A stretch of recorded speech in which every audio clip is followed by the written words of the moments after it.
Act 2, Kojiro. 1 month later.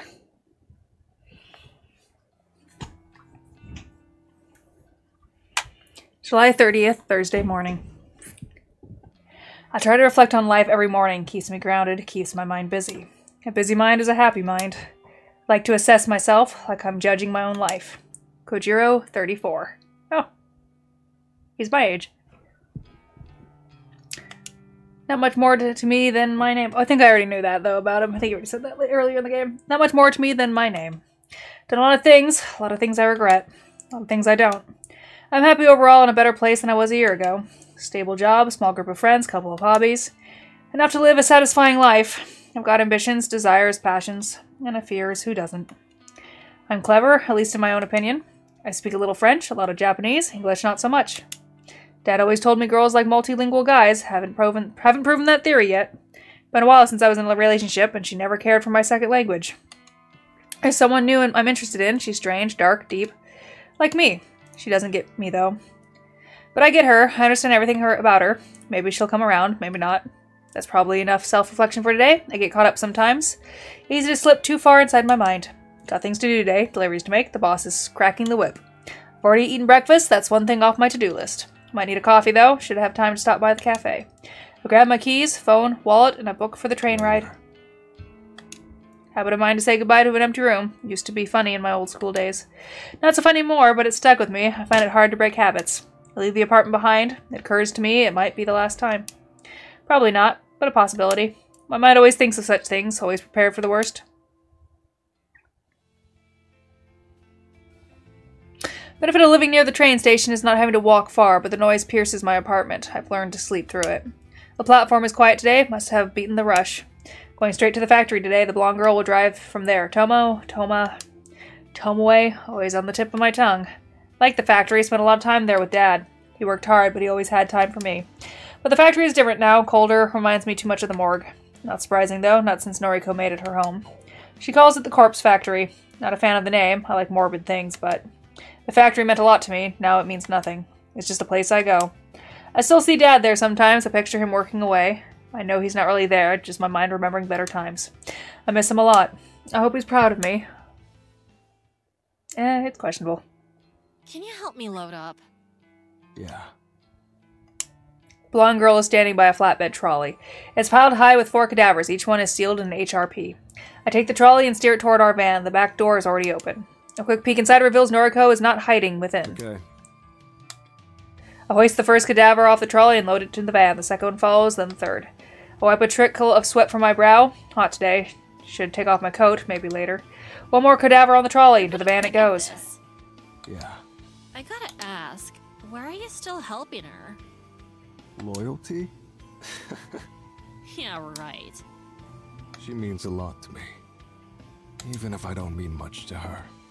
I don't think anyone means much to her anymore. Might be right. I look straight at the girl. Not the type I'd normally associate with. Girls like her usually think I'm a freak or not normal, either or. But we've gotten to know each other a little. I wouldn't call her a friend yet. Still hang around. Dunno. All this shit freaked me out from the start, but it's weird. Feels like we're achieving something, you know? Yeah. Even if it ain't right. Just feels like I got a purpose now. Purpose. I can't count how many people have died because of us. The last month has been wild. But I don't even lose sleep over it anymore. Neither. Never did. Figures. I'm probably gonna go to hell. Hell. You know, for all the bad shit I've been doing. Even if I'm not actually killing people, I'm still enabling it. Don't you ever think we're gonna go? You're also defiling corpses. Don't believe in the place. I never used to, but just been thinking lately, that's all. But between this and working at the office part-time, I can send some decent cash to my kid brother and sister, you know? Now that Noriko's paying us anyway. You're getting paid? Oh shit, you're not? Joking. I'm getting paid. Whew. That would have been awkward. The girl yawns and shuffles on the spot. She looks back to the factory. The roller doors of the loading dock is wide open. I mean, he was getting paid cadavers, wasn't he? Bring the trolley? Okay. She walks away. I grab the trolley and wheel it back to the loading dock. I abandon the trolley and step inside the factory. You here? The outline of a sleeping body in the corner begins to stir. I make my way to the futon lying on the cold concrete floor.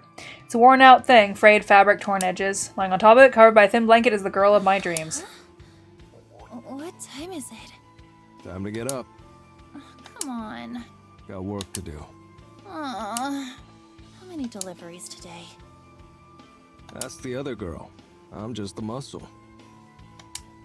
I reach my hand out to her, same way I do every morning. She never takes it. Instead, she slowly climbs to her feet without assistance. She's still wearing yesterday's clothes, yesterday's makeup, yesterday's sweat. She's gorgeous. Going back home. This is my home now. You need a shower. I'll pretend I didn't hear that. My place smells terrible, like rotting flesh. I can't get the odor out.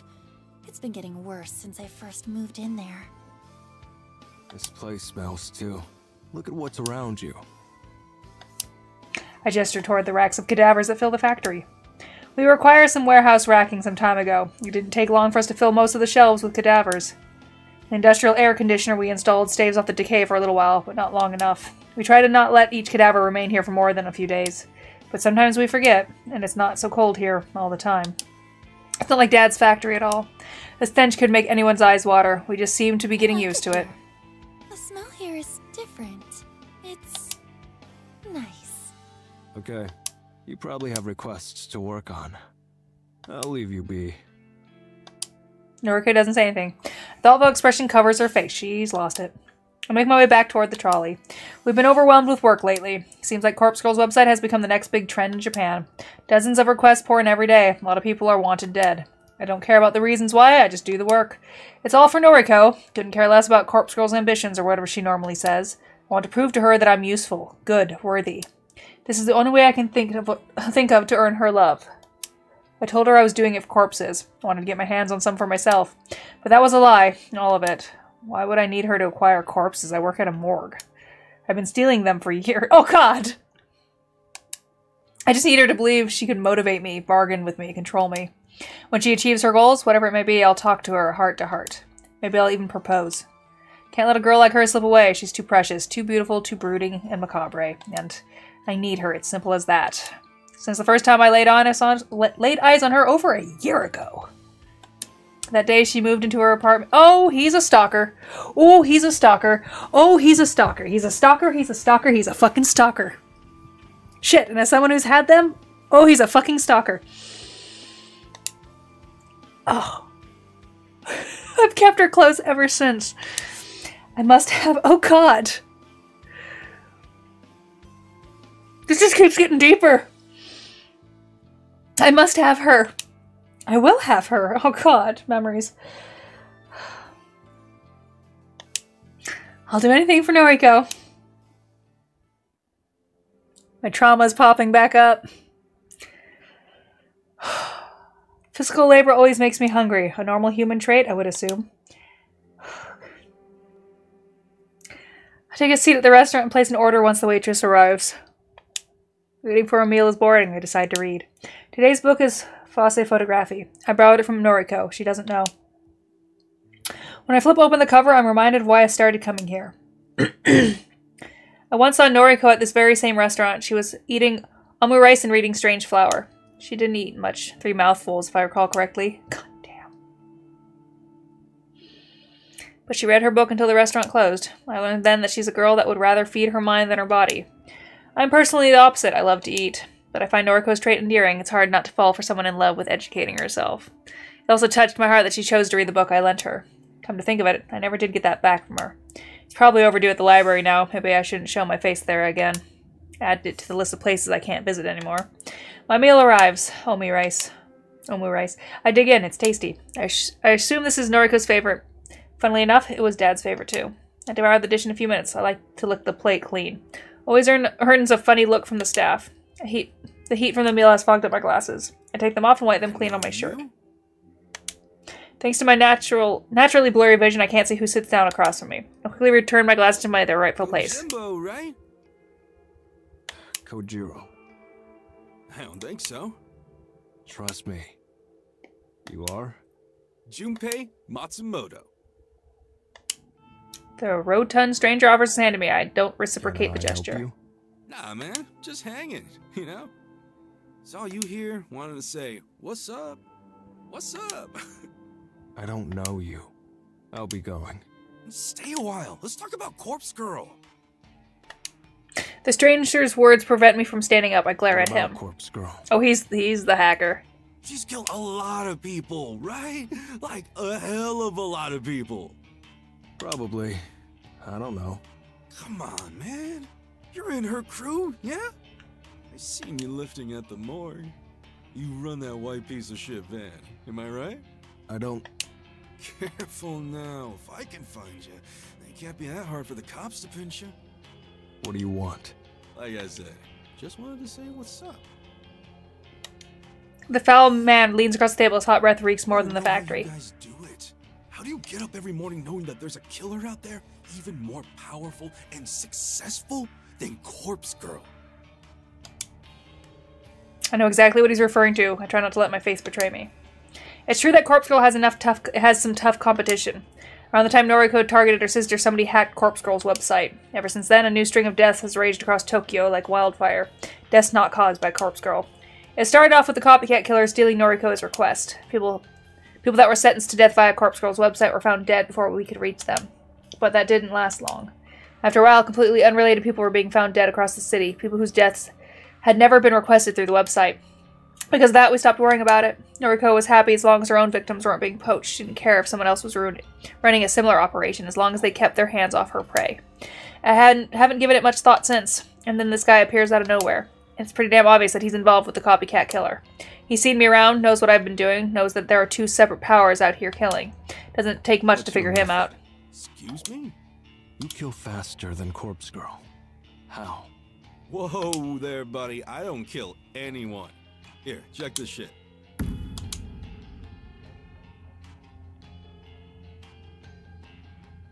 The Human Removal Service. We remove unwanted human beings. Take advantage of our free and efficient removal solutions. Fill in the name and address of a human being you would like to remove. The guy shows me his phone. There's a web page on the screen. It looks similar to Corpse Girl's website, but it's not the same. I read the name of the site out loud. Human Removal Service. Nice, huh? What is this? Just read it.